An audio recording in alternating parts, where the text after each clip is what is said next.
இன்றைய ஜீவ வார்த்தை 1 ராஜாக்களின் புஸ்தகம் 3ஆம் அதிகாரம் 5வது வசனம். நீ விரும்புகிறதை என்னிடத்தில் கேள் என்று தேவன் சொன்னார். சாலோமனை பார்த்து தேவன் சொல்லுகிறார், மகனே, நீ விரும்புகிறதை என்னிடத்தில் கேள்.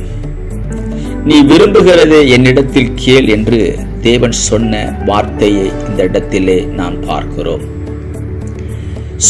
சாலோமன் கர்த்தரிடத்திலே அன்பு கூர்ந்து தன் தகப்பனாகிய தாவீதின் கட்டளையின்படி நடந்தான். சாலோமன் 1000 சர்வாங்க தகன பலிகளை செலுத்தினான்.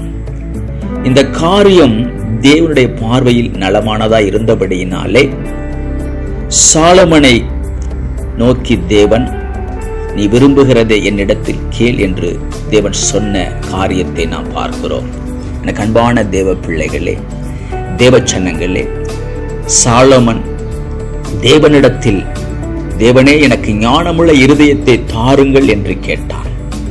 தேவன் அவனுக்கு ஞானமுள்ள இருதயத்தை கொடுத்தார்.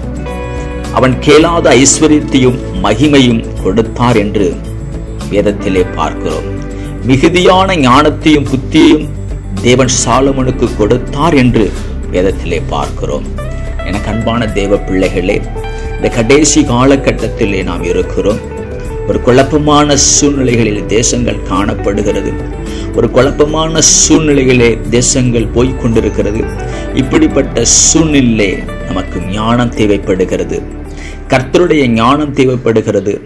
தேவனுடைய ஞானம் நமக்கு தேவைப்படுகிறபடியினாலே நாமும் கர்த்தருடைய கட்டளைகளுக்கு பயந்து நடக்கும் பொழுது, அவருடைய நியமங்களை கை கொள்ளும் பொழுது, நமக்கும் கர்த்தர் ஞானத்தை கொடுத்து நடத்துகிற தேவனாகவே இருக்கிறார்.